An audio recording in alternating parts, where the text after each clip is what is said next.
The massive Vakari starship materializes in Earth's orbit, its sleek form blotting out the stars. Panic erupts across the globe. Military forces mobilize, weapons trained on the alien vessel hovering ominously above. Humanity holds its breath, awaiting first contact or annihilation. A message crackles through Earth's communications networks. The aliens request permission to land at a specific military base, claiming peaceful intentions. World leaders debate furiously, weighing the risks against the potential for groundbreaking alien relations. At Fort Bradley, Sergeant Isaac Henderson stands at rigid attention on the hastily prepared landing pad. Sweat trickles down his back, despite the cool night air. As the military's top linguistic specialist, he's been thrust into the role of humanity's first greeter. Armed soldiers flank him, fingers tense on triggers. The Vakari ship descends with eerie silence, touching down with barely a whisper. Steam hisses as the landing gear settles. Isaac's heart pounds. This moment will define human history. With a pneumatic whoosh, the ship's hatch opens. A tall, imposing figure emerges. The alien skin shimmers with an otherworldly iridescence, adorned in elaborate robes studded with gems that catch the floodlights. This is clearly no mere emissary, but a being of immense wealth and status. The alien strides forward with fluid grace. "I am Zelor," he announces in perfect English, his voice resonant and commanding. "Entrepreneur and citizen of Voxar. I come seeking trade relations with Earth." Isaac swallows hard, acutely aware of the crushing weight of this moment. "Welcome to Earth," he manages. "I'm Sergeant Henderson, appointed to facilitate our first contact." Zelor's multifaceted eyes appraise Isaac. "Excellent. To demonstrate our goodwill, I've brought a gift." He gestures and two attendants emerge from the ship carrying an ornate box between them. Isaac tenses as they set it before him. The box is large enough to hold a person. He glances at his commanding officer, who nods tightly. With trembling hands, Isaac reaches for the lid. It swings open. Isaac stumbles back, shock coursing through him. Inside are two stunningly beautiful Vakari females. Their skin shimmers like mother of pearl, eyes sparkling with intelligence. They rise gracefully, stepping out of the box. "This is Iris," Zelor indicates the taller one. "And Lyra," he gestures to her companion. "Cherished members of my household. I gift them to you as a gesture of friendship between our peoples." Isaac gapes, mind reeling. This violates every protocol, every ethical standard. He turns to his CO, desperate for guidance. The older man's face is grim, but he gives a slight nod. "Accept the gift, Sergeant," he mutters. "We can't risk offending them." Conflicted, Isaac faces the alien delegation. Iris and Lyra approach, moving with inhuman grace. Their eyes study him with open curiosity. "We accept your generous offer," Isaac forces out, feeling sick. Zelor's face splits in what might be a smile. "Excellent. Now let us discuss the true purpose of my visit. Earth faces great opportunity and grave danger. An interstellar conflict looms, and Voxar seeks your military might. In exchange, we offer technological marvels beyond your imagination." Isaac's mind spins. In mere moments, he's become the custodian of two sentient beings and the linchpin of an alien military alliance.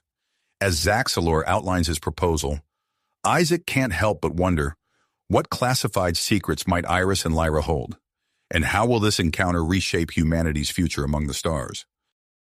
Isaac's mind raced as Zelor continued outlining his proposal. The weight of two sentient beings' lives and a potential interstellar alliance pressed down on him. Before he could formulate a response, General Marcus Steele stepped forward, his weathered face a mask of neutrality.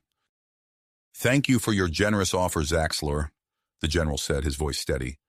"We'll need time to discuss this with our world leaders. In the meantime, Sergeant Henderson will escort your gifts to a secure facility for their comfort and safety." Zelor inclined his head.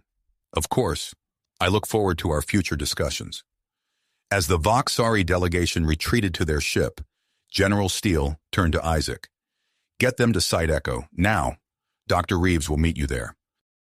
Isaac nodded, acutely aware of Iris and Lyra's eyes upon him. He gestured for them to follow, leading them to a waiting transport vehicle. As they settled into the back, Isaac couldn't help but notice Iris's frequent glances in his direction. Her iridescent eyes seemed to hold a message, her delicate fingers tapping a pattern on her knee. The drive to Site Echo was tense and silent. Isaac's training warred with his curiosity, but he maintained his professional demeanor. Upon arrival, they were met by Dr. Elena Reeves, a stern-faced woman with piercing green eyes. "Welcome to Earth," she said, her voice clipped. "Please follow me." The next hours were a whirlwind of medical examinations and preliminary interviews. Isaac stood guard, watching as Dr. Reeves and her team pored over readouts and scans. He couldn't shake the feeling that Iris was trying to communicate something beyond her limited English vocabulary. As night fell, Isaac found himself alone with the Vakari females in a sterile observation room. Lyra had retreated to a corner, seemingly lost in thought, but Iris approached him cautiously. "Isaac," she said, her voice melodic. "Danger, not from us." Before he could respond, Dr. Reeves burst into the room, her face flushed with excitement. "Sergeant, we've found something extraordinary. Neural implants, unlike anything we've ever seen." Isaac's gaze snapped back to Iris, who met his eyes with an unreadable expression. The implications were staggering. Were these women more than simple gifts? What secrets lay hidden in their augmented minds? Days blurred together as Earth's top minds worked to unravel the mystery of the Vakari implants. Isaac found himself spending more time with Iris, piecing together fragments of her alien language and culture. Despite his best efforts to maintain professional distance, he felt drawn to her otherworldly grace and intelligence. One evening, as they sat in the facility's garden under the watchful eyes of armed guards, Iris leaned close to Isaac. "Your world," she whispered, gesturing at the stars above. "Beautiful, but threatened." Isaac's pulse quickened. Threatened by what? Iris's expression grew pained, as if fighting against some unseen force. "Cannot say yet, but soon." Their moment was interrupted by the arrival of Director Nathan Blackwood, a tall man with cold, calculating eyes. "Sergeant Henderson, a word." As Isaac followed the intelligence chief, he caught sight of Lyra stumbling slightly, her pearlescent skin taking on a sickly hue. Dr. Reeves rushed to her side, concern etched on her face. In a secluded office, Director Blackwood fixed Isaac with a penetrating stare. "We're running out of time, Sergeant. The implants are a goldmine of information, but we can't access it without potentially harming our guests. Your rapport with Iris may be our best chance at unlocking those secrets." Isaac's stomach churned. "Sir, I don't think—" "This isn't a request, Henderson," Blackwood cut him off. "Earth's future may depend on what's in those alien minds. Do whatever it takes to get that information." As Isaac left the office, his thoughts in turmoil, alarms began blaring throughout the facility. Security personnel rushed past, weapons drawn. Over the chaos, he heard Dr. Reeves shouting for medical assistance. Racing back to the observation room, Isaac found Lyra convulsing on the floor, her skin flickering with an eerie light. Iris knelt beside her, singing softly in their native tongue. As medics swarmed around them, Iris looked up at Isaac, her eyes filled with fear and something else. Willpower. "Isaac," she said, her voice barely audible above the commotion, "must tell you truth." Before she could continue, General Steele's voice boomed over the facility's speakers. "Attention, all personnel. We have detected an unauthorized Vakari vessel entering Earth's atmosphere. This is not a drill. Prepare for possible hostile contact." Isaac's world tilted on its axis. As he stared at Iris, her eyes pleading with him to understand, he realized that everything he thought he knew about this interstellar encounter was about to change. The true test of humanity's place among the stars was only just beginning. Isaac's world spun as he processed the implications of General Steele's announcement. The unauthorized Vakari vessel entering Earth's atmosphere could only mean one thing: trouble. He locked eyes with Iris, her pleading gaze cutting through the chaos erupting around them. "Isaac," Iris whispered, her melodic voice barely audible above the blaring alarms. "I must tell you the truth."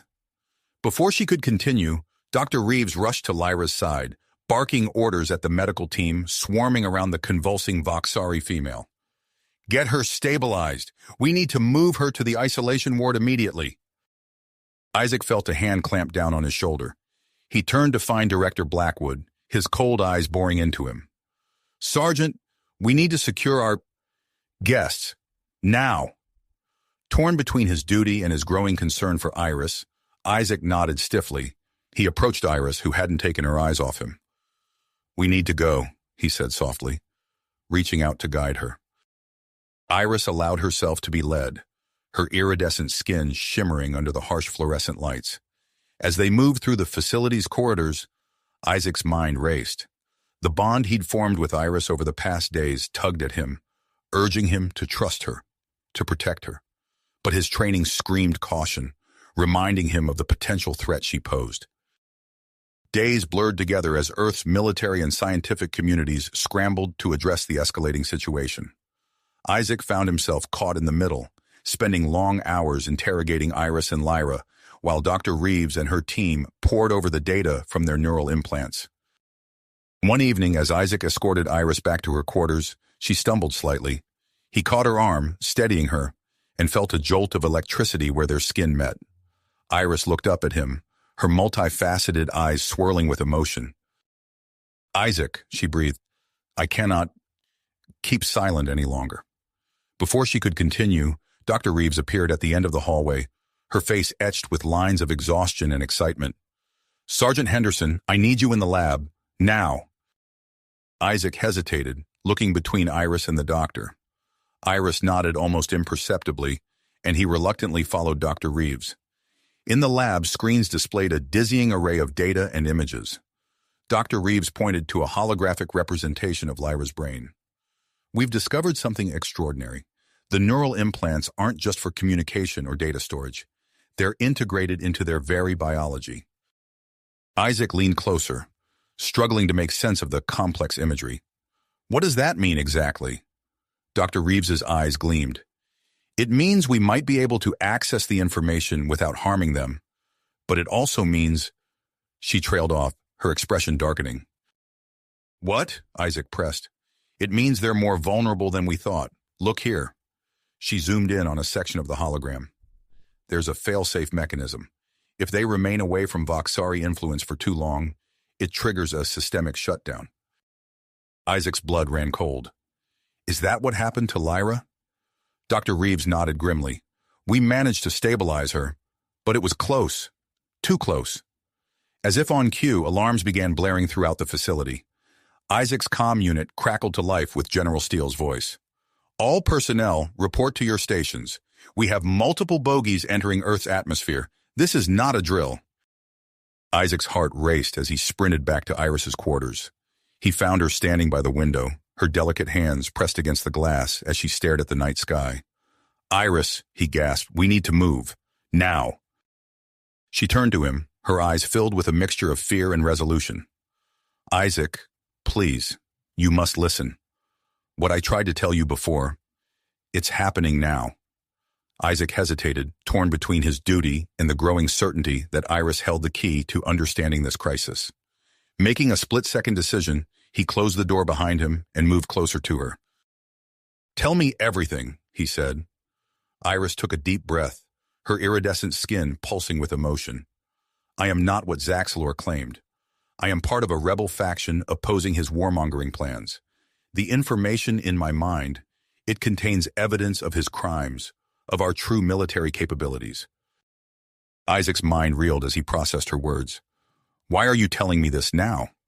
Because, Iris said, her voice trembling, those ships entering your atmosphere, they are not here for diplomacy.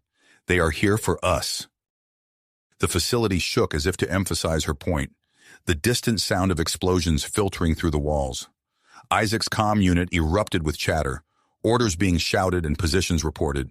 He looked at Iris, seeing her in a new light, no longer just a diplomatic gift or a potential threat, but a person caught in a conflict that spanned the stars. In that moment, Isaac knew his next actions would shape not just his future, but potentially the fate of two worlds. We need to get you out of here, he said, his voice low and urgent. But first, I need to know everything, every detail you can give me about Zelor's plans, about the ships that just arrived. Can you do that? Iris nodded, her eyes shimmering with what might have been tears. Yes, Isaac. I trust you. As alarms blared and chaos erupted around them, Isaac and Iris huddled close, their whispered conversation drowned out by the sounds of a facility under siege. Outside, unbeknownst to them, a Vakari ship touched down silently, its cloaking technology rendering it invisible to Earth's defenses. From its sleek hull emerged Commander Vexithar, his eyes gleaming with deadly purpose as he surveyed the human military base. The true battle for Earth's future was about to begin. The true battle for Earth's future was about to unfold in ways Isaac could never have imagined. As if responding to his thoughts, the facility shuddered violently. The distant sound of explosions grew louder, more frequent. Isaac's comm unit crackled with frantic chatter, confirming his worst fears. The Vakari ship had breached the perimeter. "We need to move," Isaac said, his voice tight with urgency. He grabbed Iris's arm, guiding her toward the door. "There's an extraction plan in place. We'll get you and Lyra out of here." Iris's eyes widened. "Lyra, we must find her first." They rushed down the corridor, alarms blaring overhead. The facility had descended into chaos, personnel running in all directions. As they rounded a corner, they nearly collided with Sergeant Mike Donovan. "Henderson!" Donovan shouted over the din. "I've got Lyra. We need to get to the maintenance tunnels." Relief washed over Iris's face as she saw Lyra, pale but conscious, leaning heavily on Donovan. Isaac nodded, his training kicking in as he assessed their options. "Lead the way, Donovan," he ordered. As they navigated the maze-like corridors, Isaac couldn't shake the feeling that something was off. He'd known Donovan for years, trusted him with his life in combat situations. But now there was a glint in the other man's eye that set Isaac on edge. They reached a service entrance, Donovan inputting a code to unlock it. The door slid open, revealing a dimly lit tunnel. As they filed in, the facility rocked with another explosion. Closer this time. "Move!" Isaac urged, taking up the rear as they hurried through the cramped space. Iris stumbled, her hand flying to her temple. Isaac steadied her, concern etched on his face. "What's wrong?" "My neural interface," she gasped. "It's activating. I think I can contact my faction. Call for help." Before Isaac could respond, a new voice cut through the air. "I'm afraid I can't allow that." Donovan stood before them, his weapon raised. The mask of camaraderie had fallen away, replaced by cold willpower. "Mike, what are you doing?" Isaac demanded, instinctively positioning himself between Donovan and the Vakari women. "Following orders," Donovan replied, his voice flat. "From parties very interested in Vakari technology. Now, step aside, Henderson. This doesn't have to get ugly." Isaac's mind raced, assessing their options. The tunnel was too narrow for hand-to-hand combat, and Donovan had the only weapon. He needed to buy time. "Think about what you're doing, Mike," Isaac said, keeping his voice level. "You're betraying everything we stand for." Donovan's lip curled. "What we stand for? Wake up, Isaac. This is bigger than patriotism or duty. The Vakari tech could revolutionize everything, and some people are willing to pay handsomely for it." As Donovan spoke, Isaac noticed Iris's eyes glazing over slightly, her fingers twitching at her side. He realized she was attempting to access her neural interface despite the danger. Suddenly, the tunnel shook violently. Dust and debris rained down as the sound of energy weapons discharge echoed through the facility. "Vexithar," Iris whispered, fear lacing her voice. Donovan's attention wavered for a split second, and Isaac seized the opportunity. He lunged forward, grappling for the weapon. They struggled, the confined space working against both of them. "Iris, Lyra, run!" Isaac shouted as he fought to control Donovan's gun. The Vakari women hesitated for a moment before Iris grabbed Lyra's arm, pulling her down the tunnel. As they disappeared around a bend, a shot rang out. Pain exploded in Isaac's side, but adrenaline kept him moving.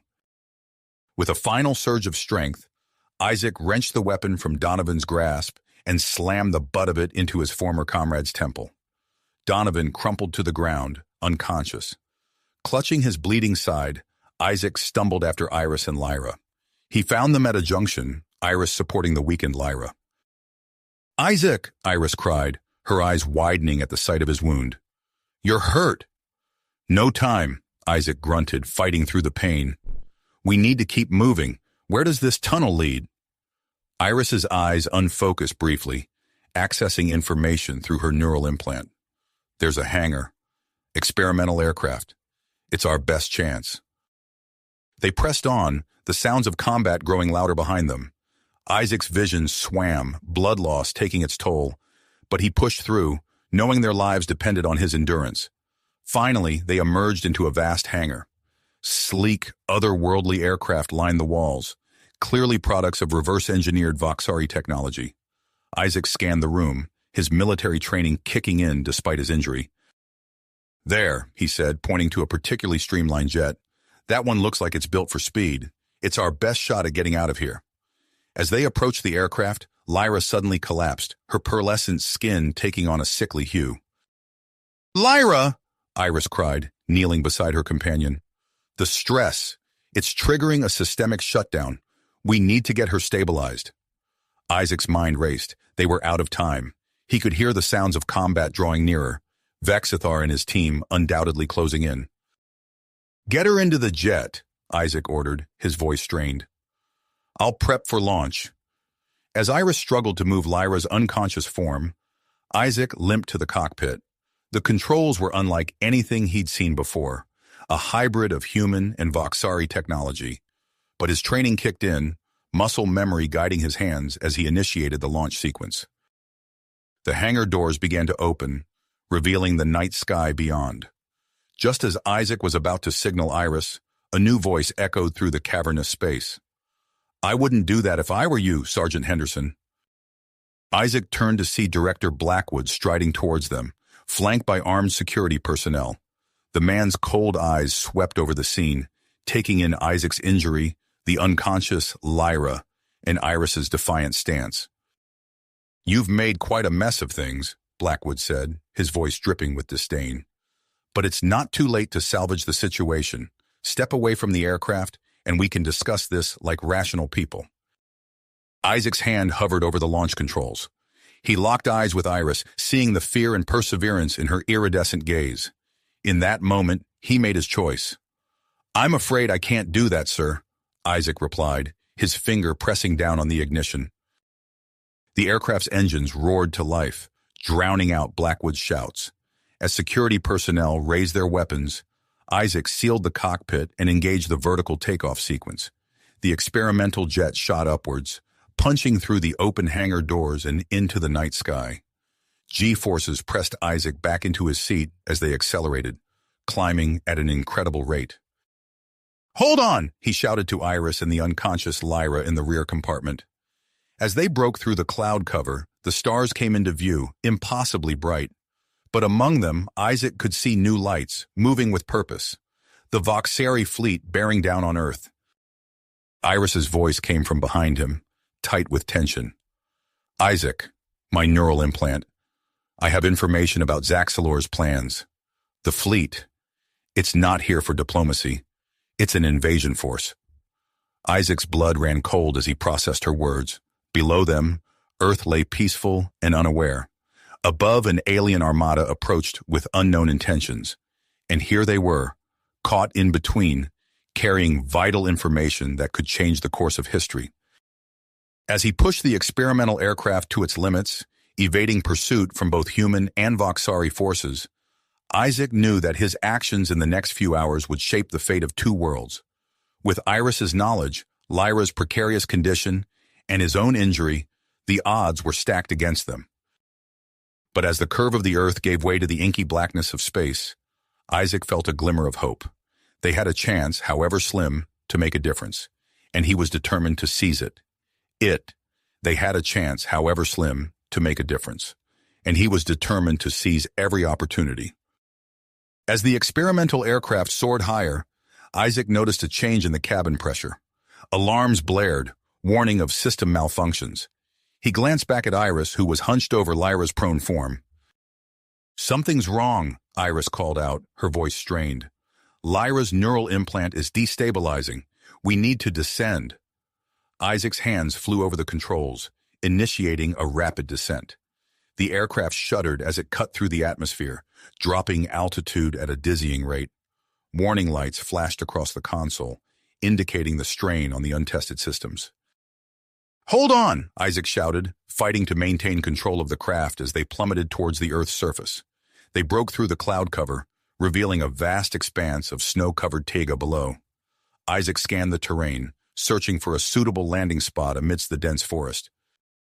"There!" he called out, spotting a small clearing barely large enough to accommodate their aircraft.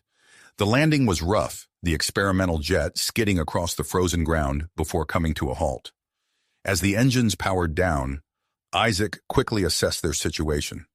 They had landed in the heart of the Siberian wilderness, far from any signs of civilization. "Iris, how's Lyra?" Isaac asked, unbuckling himself and moving to the rear compartment. Iris looked up, her iridescent skin pulsing with worry. "She's stabilizing, but we need to get her out of this aircraft. The electromagnetic interference is affecting her neural implant." Working together, they carefully extracted Lyra from the jet and laid her on the snow-covered ground. Isaac winced, his own injury protesting as he moved. With practiced efficiency, he began to gather materials to construct a makeshift shelter. As Isaac worked, Iris tended to Lyra, using her knowledge of Vakari physiology to monitor her companion's condition. The cold Siberian air bit at their skin, a stark contrast to the sterile environment of the military facility they had left behind. "How are you holding up?" Iris asked, noticing Isaac's labored movements. "I'll manage," he replied, gritting his teeth against the pain in his side. "We need to focus on keeping Lyra stable and figuring out our next move." As night fell, they huddled around a small fire Isaac had built, its flickering light casting long shadows across the snow. Lyra's condition had improved, but she remained unconscious, her pearlescent skin reflecting the firelight in mesmerizing patterns. "Isaac," Iris began, her voice low, "there's something you need to know about the Vakari, about why I'm really here." He looked at her, sensing the weight of her words. "I'm listening." Iris took a deep breath, her eyes reflecting the dancing flames. "My people are divided. Zelor's expansionist policies have driven many of us to rebel. The information in my neural implant, it's not just evidence of his crimes. It's the key to stopping him." Isaac processed this revelation, understanding the complex web of loyalties and conflicts that now surrounded them. "And Lyra? Is she part of your rebel faction?" Iris shook her head. "No, she was meant to be a gift to your people, a gesture of good faith. But now I fear Zelor may have had other motives for sending her." Their conversation was interrupted by a groan from Lyra. Her eyes fluttered open, unfocused at first, then sharpening with sudden clarity. She sat up abruptly, her gaze darting around their makeshift camp. "Lyra, it's okay," Iris soothed, reaching out to steady her friend. "We're safe." But Lyra wasn't looking at Iris. Her attention was fixed on the remnants of Isaac's comm unit, which lay discarded near the fire. To their astonishment, the device crackled to life, emitting a series of rapid beeps and static bursts. "How is that possible?" Isaac muttered, staring at the previously dead comm unit. "The EMP from the facility should have fried its circuits." Lyra's eyes were wide, her expression a mix of wonder and fear. I can feel it. The signals, the data, it's all around us." Iris and Isaac exchanged a look of concern.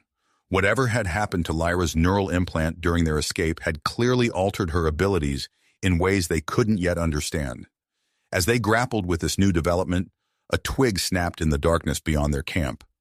Isaac was on his feet in an instant, his hand reaching for a weapon that wasn't there. "What was that?" Iris whispered, helping Lyra to her feet. Isaac's eyes scanned the tree line, his body tense. "We're not alone out here." The sound of voices carried through the frigid air, growing closer. Isaac could make out the cadence of a local dialect, likely a hunting party stumbling upon their camp. "We need to move," he said urgently, already working to dismantle their shelter. "If they see the aircraft, it could compromise everything." As they hurried to erase signs of their presence, Isaac caught Iris's eye. In the flickering firelight, he saw a mix of fear, dedication, and something else. something that made his heart race despite the danger that surrounded them. They had no time to dwell on these unspoken feelings.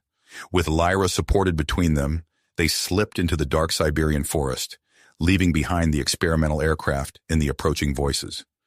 Their journey was nowhere near the end, and the challenges ahead would test not only their survival skills, but also the bonds forming between them. Unknown to the trio, their every move was being tracked by multiple parties, converging on their location. As they vanished into the wilderness, the stage was set for a confrontation that would shape the fate of two worlds. The trio pushed through the dense Siberian forest, their breath visible in the frigid air. As they moved, Isaac noticed Lyra's movements becoming more fluid, her earlier disorientation fading. "How are you feeling?" he asked, keeping his voice low. Lyra's eyes flickered with an otherworldly light. "Better. Different. I can sense things. It's overwhelming." Iris placed a comforting hand on Lyra's shoulder. "We'll figure it out together. For now, we need to focus on staying ahead of our pursuers." As they continued their trek, the sky began to lighten.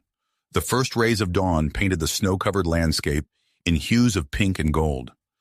Isaac's military training kicked in as he assessed their surroundings, looking for a defensible position.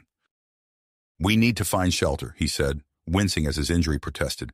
"Someplace where we can regroup and plan our next move." Iris nodded, her eyes unfocused as she accessed her neural implant.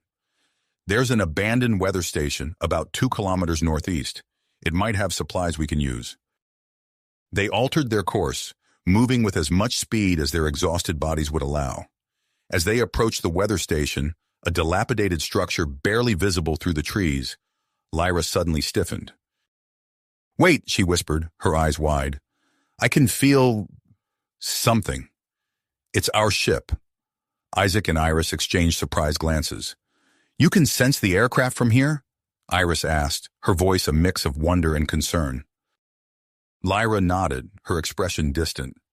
"It's like a beacon in my mind. I think I can help repair it." With renewed purpose, they changed direction, following Lyra's intuition back to the clearing where they had left the experimental aircraft. As they emerged from the tree line, Isaac's heart sank. The sleek vessel lay partially buried in snow, its hull scarred from the rough landing. "It looks worse than I remembered," he muttered, circling the craft with a critical eye. Iris joined him, her fingers tracing the alien alloys. "Don't lose hope. With my knowledge of Vakari technology and Lyra's newfound abilities, we might just pull this off." They set to work immediately, salvaging what they could from the surrounding area to supplement the ship's damaged components. Lyra proved invaluable, her enhanced senses allowing her to identify and repair intricate systems that would have otherwise been beyond their capabilities. As the sun climbed higher in the sky, Isaac stood back, wiping sweat from his brow despite the cold. "I think we might actually have a chance," he said, allowing himself a small smile. Suddenly, Lyra collapsed to her knees, clutching her head. Her body convulsed as her neural implant pulsed with an eerie light. "Lyra!" Iris cried, rushing to her side. "What's happening?" Through gritted teeth, Lyra managed to speak. "A signal so strong. It's Dr. Reeves. She's in danger."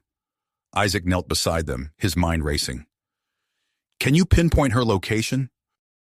Lyra nodded weakly, her eyes unfocused. "It's faint, but yes, she's being held captive. We have to help her." Before Isaac could respond, the sound of breaking branches echoed through the clearing. He spun around, instinctively reaching for a weapon that wasn't there. "Freeze! Hands where we can see them!" A squad of heavily armed soldiers emerged from the forest, their weapons trained on the trio. At their head stood a woman with fierce eyes and a determined set to her jaw. "Captain Sarah Chen, Earth Defense Force," she announced, her gaze locked on Isaac. "Sergeant Henderson, you're under arrest for treason and aiding known alien combatants." Isaac's mind raced, assessing their options. He glanced at Iris, seeing the same calculation in her eyes. Then, without warning, Lyra let out a piercing scream. The soldiers' communications equipment crackled and sparked, forcing them to rip off their headsets.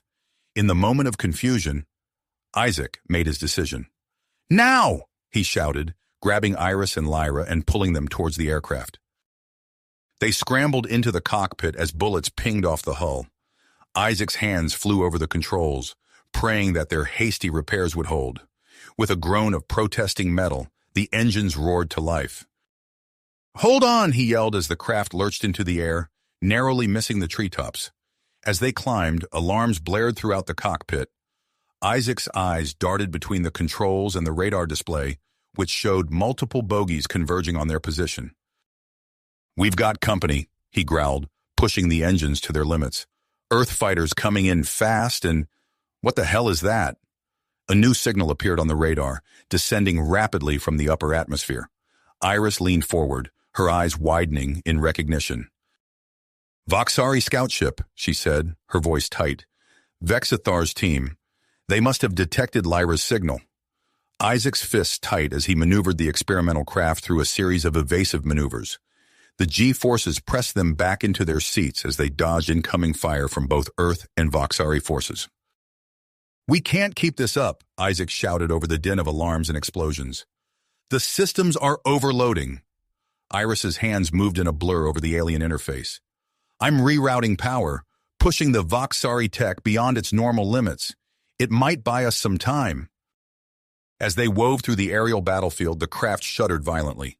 Smoke began to fill the cockpit as multiple systems failed in rapid succession. "We're losing altitude," Isaac yelled, fighting with the controls. "Brace for impact." The experimental aircraft plummeted towards the jagged peaks of the Central Asian mountains. As the ground rushed up to meet them, Isaac's last thought was of the two extraordinary beings beside him and the impossible odds they faced together. The world tilted and spun as the experimental aircraft plummeted towards the jagged peaks below. Isaac's knuckles turned white as he gripped the controls, desperately trying to level their descent. Alarms blared, drowning out the panicked breaths of his companions. "Brace!" he shouted, pulling back on the stick with all his might. At the last possible moment, the nose of the craft lifted. They skimmed over a snow-covered ridge, the belly of the ship scraping against rock and ice. With a bone-jarring impact, they slammed into a steep slope, careening through a sea of white. When the world finally stopped moving, Isaac found himself hanging upside down in his harness. He blinked, trying to clear the fog from his vision. "Iris? Lyra? Sound off." A groan came from his left. "Still here," Iris muttered, her voice thick with pain. Lyra's response was more unsettling, a high-pitched keening that sent shivers down Isaac's spine. He fumbled with his harness, dropping unceremoniously onto what used to be the cockpit ceiling. "We need to move," he said, helping Iris from her restraints.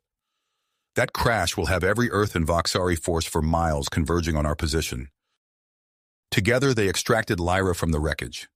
The Vakari's eyes were wide, unfocused, her skin pulsing with an eerie light. "So much interference," she whispered. "Can't filter." Iris placed a hand on Lyra's temple, her own implant glowing faintly. "The crash must have overloaded her neural systems. We need to get her somewhere safe, let her recalibrate." Isaac nodded, scanning their surroundings. The dawn light revealed a desolate landscape of rock and snow. "There," he said, pointing to a dark opening in the mountainside. "Looks like a cave system. It's our best shot at cover." They half-carried, half-dragged Lyra through the knee-deep snow. Every step was agony for Isaac, his earlier injury screaming in protest. But the sound of distant engines spurred them on. Inside the cave, they found a narrow passage leading deeper into the mountain. Isaac used the meager light from Iris's implant to navigate, the cold, damp air closing in around them. After what felt like hours, the passage opened into a larger cavern. Panting, they lowered Lyra to the ground. Isaac slumped against a wall, his body trembling with exhaustion. "We can't stay here long," Iris said, checking Lyra's vital signs. "But she needs time to stabilize." Isaac nodded, closing his eyes for a moment. When he opened them, Iris was kneeling before him, her alien features etched with concern. "Let me look at that," she said, gesturing to his side. As Iris tended to his wound, Isaac found himself studying her face. Despite the dire circumstances, he couldn't help but notice the graceful curve of her neck, the shimmer of her skin in the dim light of her implant. "Iris," he began, his voice low. Back there, in the ship, I thought we were going to die, and I realized... A gasp from Lyra cut him off. The Vakari sat up abruptly, her eyes now clear and focused. We need to move, she said urgently. Now. I can sense them. Vexthar's forces. They're close. Isaac scrambled to his feet, pushing aside the moment of vulnerability. Which way? Lyra closed her eyes, concentrating. There's an exit, about half a kilometer east. It leads to an old human structure. They made their way through the twisting passages, Lyra guiding them with her enhanced senses. As they emerged from the cave system, Isaac's eyes widened at the sight before them. A massive concrete bunker was built into the mountainside, its entrance partially hidden by years of erosion and overgrowth. Soviet-era markings, faded but still visible, adorned the heavy metal doors. This must be Vexthar's base, Iris whispered. He's using an abandoned human facility as cover. Isaac nodded, his military training kicking in as he assessed their options. Okay, we stick to the plan. Lyra, find a safe spot and start broadcasting those decoy signals. Draw as many search parties away as you can. Lyra nodded, her eyes already unfocusing as she tapped into her newfound abilities. Iris, Isaac continued, you're with me. We'll use your knowledge of Vakari tech to get us inside. We find Dr. Reeves, grab any intel we can, and get out, fast and quiet. As Lyra melted away into the landscape, Isaac and Iris began their approach to the bunker. They moved from cover to cover, acutely aware of the exposed terrain around them. At the entrance, Iris placed her hand on a hidden panel. Her implant pulsed, interfacing with the Vakari security system. After a tense moment, the massive doors began to slide open with a low groan. I've looped the security feed, Iris whispered, but it won't fool them for long. They slipped inside, the air heavy with the scent of metal and ozone. Alien technology meshed with decaying Soviet architecture, creating an unsettling blend of old and new. As they crept deeper into the facility, voices echoed down a corridor. Isaac pulled Iris into a shadowy alcove, their bodies pressed close as footsteps approached. The human's mind is strong, a gravelly voice said, but it will break. It always does. And if it doesn't, Commander Vexthar? A second voice asked. Then we move to more invasive methods. Zelor wants that information, whatever the cost. The footsteps faded, but Isaac and Iris remained still, their hearts pounding in unison. The mission had just become far more urgent. Dr. Reeves was in immediate danger, and the fate of two worlds hung in the balance. With a shared look of perseverance, they moved out of their hiding spot and deeper into the heart of the enemy stronghold. The race against time had begun, and the odds were stacked against them. Isaac took a deep breath, steeling himself for what lay ahead. They had come this far. There was no turning back now. As they crept through the dimly lit corridors of the Vakari base, the distant sounds of alarms and shouting grew louder. Their infiltration hadn't gone unnoticed for long. Isaac motioned for Iris to take point, her knowledge of Vakari technology giving them a crucial advantage. They rounded a corner and came face to face with two Vakari guards. Before the aliens could react, Isaac and Iris moved in perfect synchronization. Isaac tackled one guard while Iris disabled the other with a precise strike to its neural implant. The skirmish was over in seconds, but the commotion had drawn attention. We need to move faster, Iris hissed, her eyes scanning the corridor ahead. Dr. Reeves's life depends on it. They picked up the pace, navigating through the maze-like structure. As they approached a heavily fortified door, Iris placed her hand on the access panel. Her implant glowed as she interfaced with the Vakari systems, overriding security protocols. The door slid open with a hiss, revealing a sterile laboratory. In the center of the room, strapped to a metal table, lay Dr. Reeves. Her face was pale and drawn, but her eyes burned with defiance. Isaac? Iris? She croaked, her voice barely above a whisper. How did you... No time for explanations, Isaac said, quickly working to free her from her restraints. We're getting you out of here. As they helped Dr. Reeves to her feet, the facility shook violently. The sounds of battle echoed from outside. Lyra, Iris said, her eyes widening. She must be creating a diversion. They made their way back through the corridors, supporting Dr. Reeves between them. As they neared the exit, a massive explosion rocked the entire bunker. Chunks of concrete rained down around them as they stumbled out into the open air. The scene that greeted them was one of utter chaos. Earth fighter jets engaged in dogfights with Vakari scout ships, filling the sky with streaks of weapons fire. On the ground, Earth's military forces clashed with Vakari troops, the snow-covered landscape marred by scorch marks and impact craters. In the midst of it all stood Lyra, her body crackling with energy as she manipulated the battle around her. Earth vehicles moved seemingly of their own accord, providing cover fire and strategic positioning. "Lyra," Isaac called out, "we've got her! Let's go!" As Lyra turned to join them, a familiar voice cut through the din of battle. "I'm afraid I can't let you leave with such valuable assets." Commander Vexthar emerged from the smoke, flanked by a squad of elite Vakari soldiers. His cybernetic eye glowed menacingly as he raised his weapon. "Surrender now, and I'll ensure your deaths are quick and painless." Isaac's mind raced, assessing their options. They were outnumbered and outgunned, with Dr. Reeves in no condition to run. Just as he was about to make a desperate move, the ground beneath their feet began to tremble.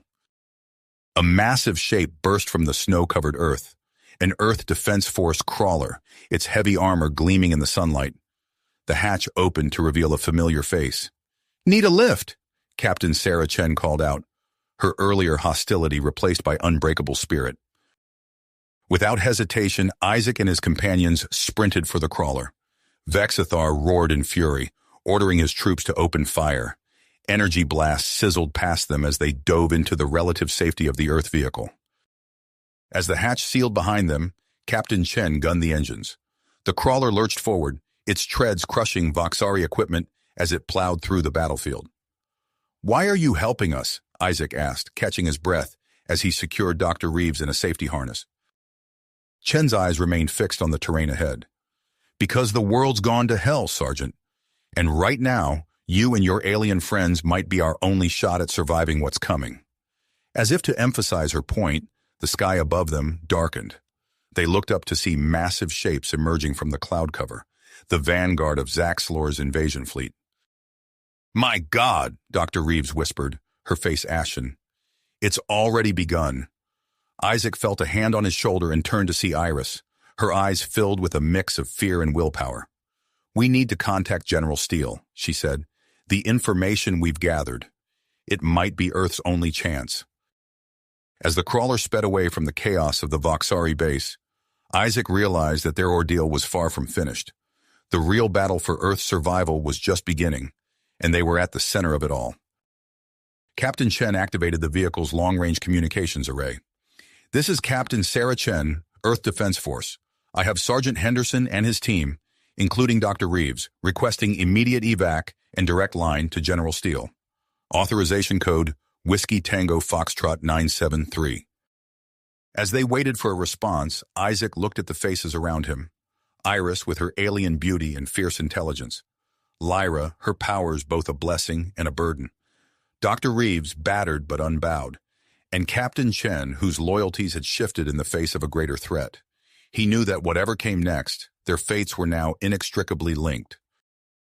The radio crackled to life, and General Steele's voice filled the cramped interior of the crawler. "This is Steele. Report your status and location immediately. The situation has escalated beyond our worst projections." Isaac took a deep breath and leaned toward the communicator. "Sir, this is Sergeant Isaac Henderson. We have critical information about the Vakari invasion plans and a potential weakness in their defenses. Request immediate extraction to a secure location. Time is of the essence." There was a moment of tense silence before Steele responded. "Understood, Sergeant. Sending coordinates for rendezvous point now. And Henderson, I hope whatever you've got is worth the risk." As Captain Chen adjusted their course to the new coordinates, Isaac exchanged glances with his unlikely team. The weight of their responsibility settled heavily on his shoulders. They had the information, but could they turn the tide against an enemy that seemed unstoppable? The crawler rumbled on through the war-torn landscape, carrying with it perhaps the last hope for humanity's survival. Survival. The crawler rumbled on through the war-torn landscape, carrying with it perhaps the last hope for humanity's future. As they approached the rendezvous point, Isaac's mind raced with the implications of their next move. The information they carried was vital, but delivering it would only be the first step in a dangerous and complex operation. "We're nearing the extraction site," Captain Chen announced, her eyes fixed on the terrain ahead. "ETA, 2 minutes." Isaac nodded, turning to address the team. "Everyone, prepare for immediate transfer. We don't know how long we'll have before Zelor's forces catch up." As if on cue, the sky above them lit up with the telltale flashes of energy weapons. Earth fighters engaged in desperate dogfights with Vakari scout ships, buying them precious time. The crawler crested a hill, revealing a clearing where a modified stealth aircraft waited, its engines humming with barely suppressed power. General Steele stood at the base of the loading ramp, his face a mask of unyielding commitment. "Move! Move!" Chen shouted, bringing the crawler to a halt. They piled out of the vehicle, Isaac supporting Dr. Reeves while Iris and Lyra covered their retreat. As they sprinted for the aircraft, the air around them sizzled with near misses from Vakari energy weapons. "Status report now!" Steele barked as they reached the relative safety of the stealth craft. Isaac quickly relayed their findings as the ship's crew secured them for takeoff. The general's eyes widened as he processed the implications of the intelligence they'd gathered. "This changes everything," Steele muttered. "If we can neutralize their shielding technology?" A violent tremor shook the aircraft as it lifted off, narrowly avoiding a barrage of Vakari fire. Through the viewports, Isaac watched as Zelor's command ship descended from the clouds, its massive form eclipsing the sun. "Sir," Isaac said, his voice steady despite the chaos around them, "we need to strike now, before they can consolidate their forces." Steele nodded grimly. "Agreed. We're going to make a run for that command ship. It's a long shot, but it's the best chance we've got." As the stealth craft accelerated towards the looming Vakari vessel, Isaac felt a hand on his arm. He turned to see Iris, her eyes filled with a mix of fear and perseverance. "Isaac," she said softly, "whatever happens up there, I want you to know." Her words were cut off as the ship's pilot called out, "Approaching Vakari defenses. Brace for evasive maneuvers." The stealth craft banked hard, weaving through a web of energy beams and projectiles. Isaac gripped his harness, watching in awe as Lyra closed her eyes, her body seeming to pulse with an otherworldly energy. Suddenly, the barrage of enemy fire lessened. The pilot's voice came over the intercom, a note of disbelief in his tone. "I don't know how, but their targeting systems seem to be malfunctioning. We're slipping through." Isaac looked at Lyra, her face strained with concentration. "She's interfacing with our systems," Iris explained, "enhancing our cloaking capabilities." As they neared the command ship's hull, Steele outlined their desperate plan. "We'll breach the hull here," he said, indicating a point on the ship's schematics. "Henderson, you'll lead the infiltration team. Dr. Reeves, stay with the ship and coordinate with Earth Command. The rest of us will create a diversion to buy you time."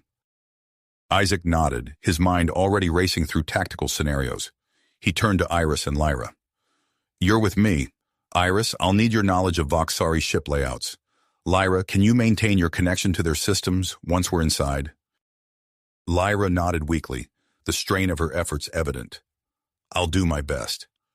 As the team donned their spacewalk gear, Isaac took a final look at the faces around him. Humans and aliens united against a common threat. The fate of two worlds rested on their shoulders. The airlock hissed open, revealing the vast expanse of space and the gleaming hull of Zelor's command ship. Isaac took a deep breath, steadying himself for what lay ahead.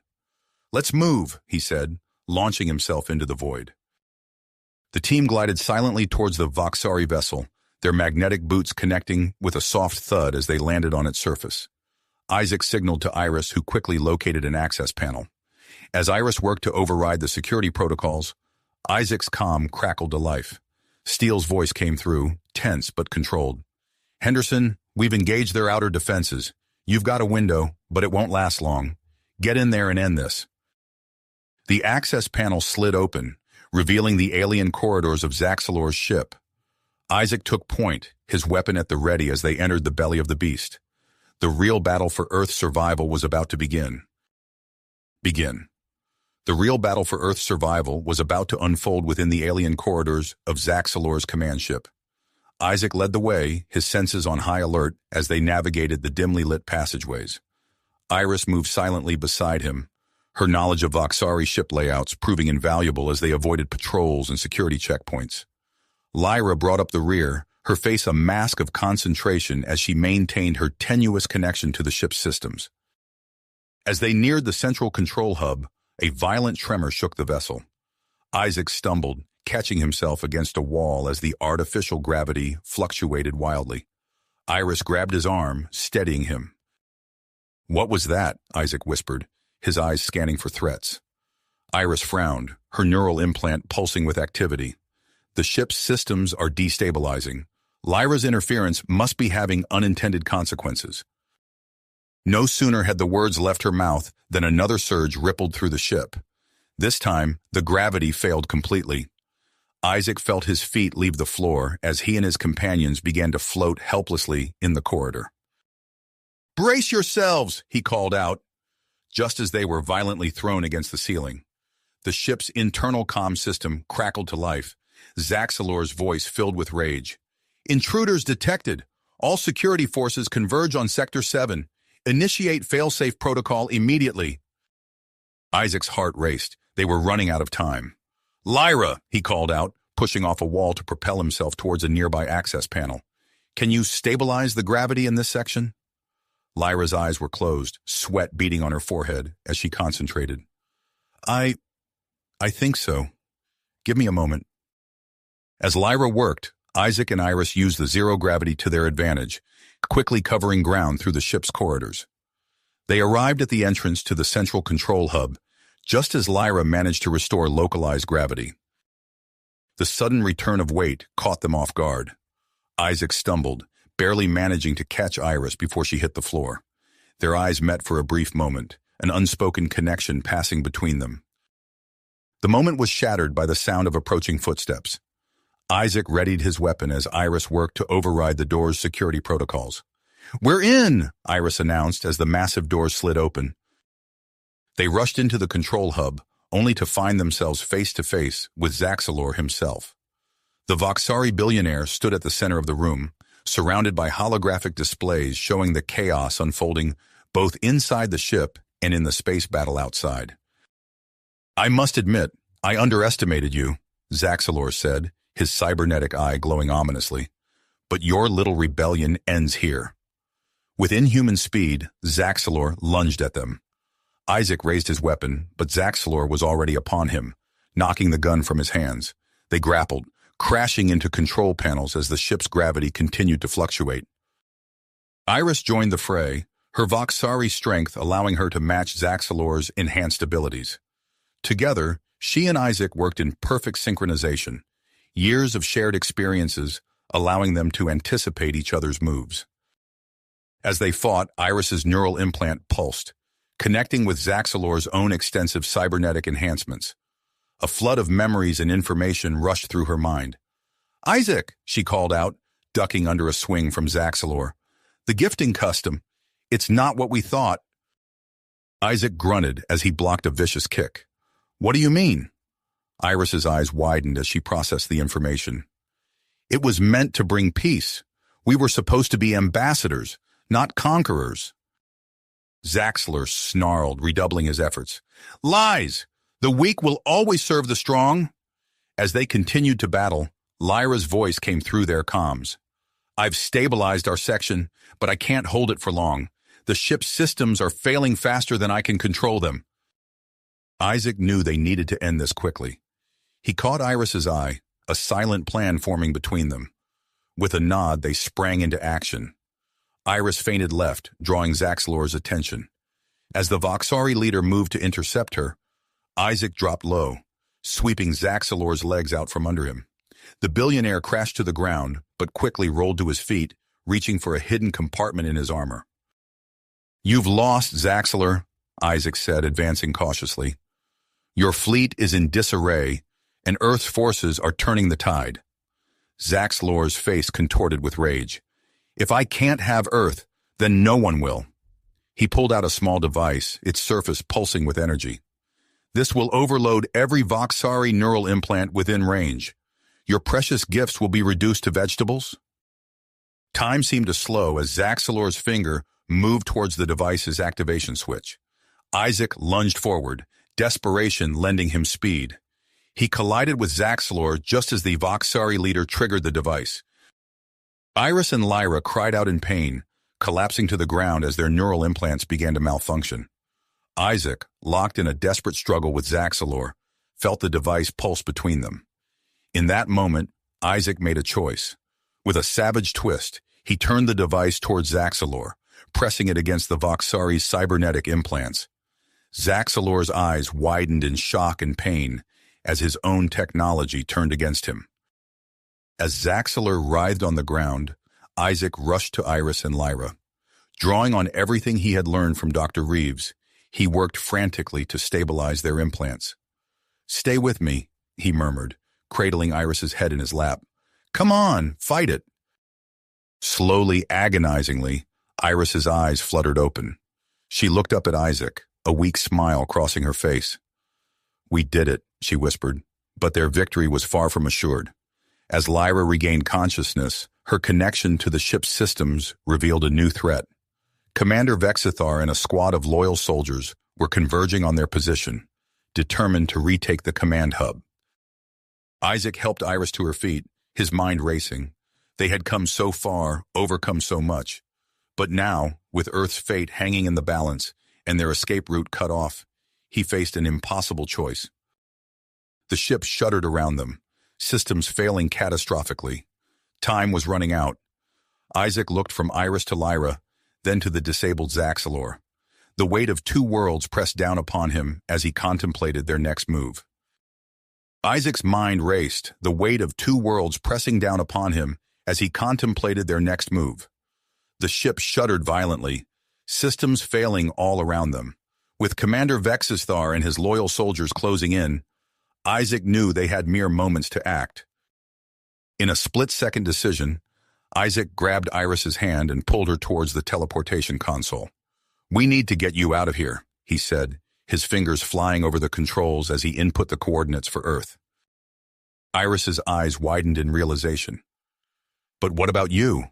And Lyra?" Isaac glanced at Lyra, who stood by the console, her face a mask of drive. "There's only enough power for two," he said grimly. "I'll find another way out." As Isaac reached for the activation switch, Lyra's hand shot out, stopping him. "No," she said, her voice firm despite her exhaustion. "You two go. I'll stay behind." Before Isaac could protest, Lyra's fingers danced across the console, overriding his input. In a flash of blinding light, Iris vanished from the room. But instead of Isaac, Lyra disappeared alongside her. "No!" Isaac shouted, smacking his palm against the now-dead console. The ship lurched again, throwing him off balance. Alarms blared as the vessel's structural integrity began to fail. With no time to dwell on Lyra's sacrifice, Isaac sprinted from the control hub.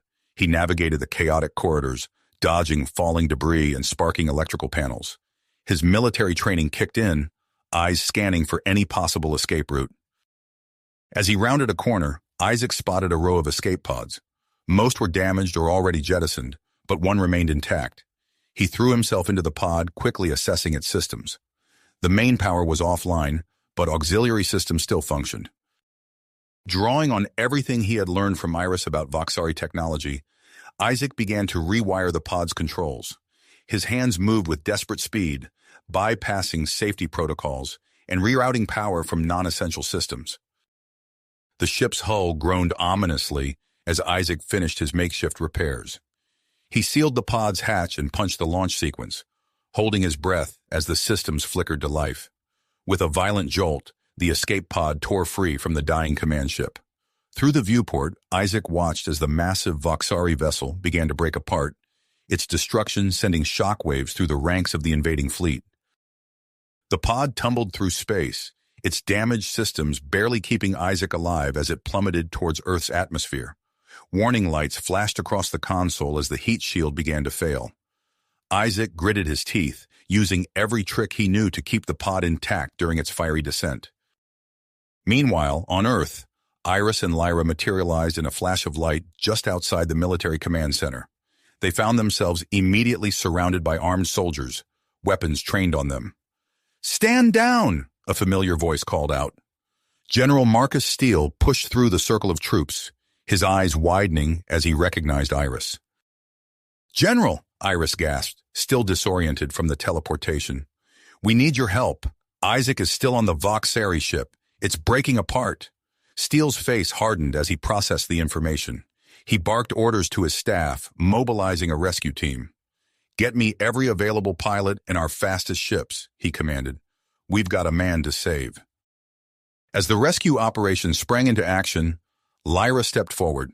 Her enhanced abilities allowed her to interface directly with the human communication systems, providing real-time data on the Vakari ship's destruction and Isaac's probable trajectory. High above the Earth, Isaac's escape pod broke through the upper atmosphere. The pod shuddered violently, its hull glowing white-hot from the friction. Isaac fought to maintain control, using every ounce of his piloting skills to guide the failing craft. Suddenly, a squadron of sleek experimental craft appeared alongside the pod. Their designs incorporated elements of Vakari technology, allowing them to match the pod's incredible speed. With precision born of countless drills and simulations, the rescue team moved into position. As the pod began to break apart, the lead rescue ship maneuvered beneath it. Magnetic grapples shot out, latching onto the pod's frame. With a lurch that nearly caused Isaac to black out, the rescue ship decelerated, bringing the pod under control. Back at the command center, Iris and Lyra watched the rescue unfold on massive screens. Iris held her breath, her hand unconsciously reaching for Lyra's as they awaited news of Isaac's fate. Finally, after what seemed like an eternity, a voice crackled over the comm system. "Command, this is Rescue 1. We've got him. Henderson is secure and en route to base." A cheer erupted throughout the command center. Iris felt her knees go weak with relief, Lyra's steady presence at her side keeping her upright. As the rescue ships touched down on the landing pad, Iris broke free from the crowd, running towards the scorched and battered escape pod. The hatch opened with a hiss of escaping pressure, and Isaac emerged, battered but alive. Their eyes met across the tarmac, and for a moment the chaos of the world around them faded away. Iris launched herself into Isaac's arms, their embrace a testimony to the bond they shared, a bond that transcended species and had the power to change the course of two civilizations. As they held each other, both aware of the challenges that lay ahead but drawing strength from their connection, the first tentative steps towards peace between humans and Vakari began to take shape around them. As the dust settled from the chaotic battle, Isaac and Iris found themselves thrust into the heart of a new era. The victory against Zelor's forces had opened the door to unprecedented cooperation between humans and Vakari. No longer adversaries, the two species now faced the monumental task of forging a lasting peace. In the weeks that followed, Isaac and Iris became the faces of this new alliance. Their unique bond, forged through adversity, served as a beacon of hope for both worlds. As they stood before a joint council of human and Vakari leaders, Isaac felt Iris's hand tighten around his own. "We propose the establishment of cultural exchange centers," Iris announced, her voice steady despite the weight of the moment. "These hubs will serve as bridges between our peoples, fostering understanding and collaboration." The council chambers erupted in a flurry of discussion. Isaac watched as human diplomats conferred with their Vakari counterparts, the atmosphere charged with a mix of excitement and apprehension. After hours of debate, the proposal was approved. Construction on the first center began immediately on a sprawling site just outside New York City. Isaac found himself overseeing the project alongside a team of human and Vakari engineers. As excavators broke ground, Iris approached him, her eyes wide with excitement. "Isaac, you need to see this," she said, leading him to a cordoned-off area of the site. There, partially unearthed from the soil, lay a collection of objects unlike anything Isaac had ever seen. Their sleek, otherworldly designs bore unmistakable similarities to Vakari technology, yet carbon dating placed them thousands of years in the past. "It's impossible," Isaac breathed, crouching to examine a particularly intricate artifact. Iris shook her head, her neural implant pulsing as she accessed historical databases. Not impossible, just forgotten. These artifacts suggest a connection between our species that predates recorded history. News of the discovery spread like wildfire. Within days, a joint archaeological initiative was launched, bringing together the brightest minds from both worlds. Isaac watched in awe as human and Vakari scientists worked side by side, piecing together the puzzle of their shared past. As the exchange centers took shape, Lyra emerged as a key figure in bridging the technological gap between humans and Vakari. Her unique abilities, honed through her experiences during the conflict, allowed her to interface seamlessly with both species' systems. In a lab at the heart of the New York Center, Lyra unveiled her latest breakthrough to Isaac and Iris. This neural interface, she explained, gesturing to a sleek headset, allows for direct sharing of experiences and memories between humans and Vakari. Isaac slipped on the device, and suddenly his mind was flooded with vivid impressions of the Vakari homeworld. He saw sprawling cities of crystal and light, felt the warmth of twin suns on his skin, and experienced the complex emotions of a culture both familiar and alien. As the years passed, the success of the exchange program became undeniable. Isaac found himself marveling at the changes in his own neighborhood. Vakari families now lived next door, their children playing alongside human kids in the park. The sight of a Vakari shopkeeper chatting amicably with human customers had become commonplace. One evening, as Isaac and Iris strolled through a bustling market filled with both human and Vakari vendors, a familiar face caught their attention. Zelor, his once imposing figure now humbled, approached them hesitantly. "I owe you both an apology," he said, his cybernetic eye dimmed with remorse. "I was wrong about so much. I'd like to make amends, if you'll allow it." Isaac tensed, memories of their violent confrontation flashing through his mind, but Iris laid a gentle hand on his arm, her expression open and free of malice. "We're listening," she said. Zelor outlined his plan to fund educational initiatives promoting interspecies understanding. As he spoke, Isaac felt the last vestiges of his anger melt away, replaced by a cautious hope for the future. 5 years to the day after the failed invasion, Isaac found himself standing before a sea of faces, human and Vakari alike, in the newly completed Grand Hall of Unity. Iris stood beside him, resplendent in a gown that blended elements of both species' formal wear. As they exchanged vows, combining ancient human and Vakari rituals, Isaac marveled at the journey that had brought them to this moment. Their bond, once seen as impossible, now stood as a symbol of unity for two worlds. Lyra stepped forward, a mysterious smile playing on her lips. "I have a gift for you both," she announced, her voice carrying through the hall. "Thanks to advancements in bioengineering, we can now offer you the chance to have a child together, a true bridge between our species." The hall erupted in cheers and applause. Isaac turned to Iris, seeing his own mix of shock and joy mirrored in her eyes. As they embraced, the noise of the crowd faded away, leaving only the sound of their heartbeats in perfect synchronization. Suddenly, a hush fell over the gathered crowd. Isaac looked up to see a fleet of unknown ships descending through the atmosphere, their designs unlike anything he had ever encountered. You have reached the end of the story. If you enjoyed this story and want to support us, please leave a like and subscribe to our channel, and for every comment that says 88, I will heart every single one of them. Thank you for your time.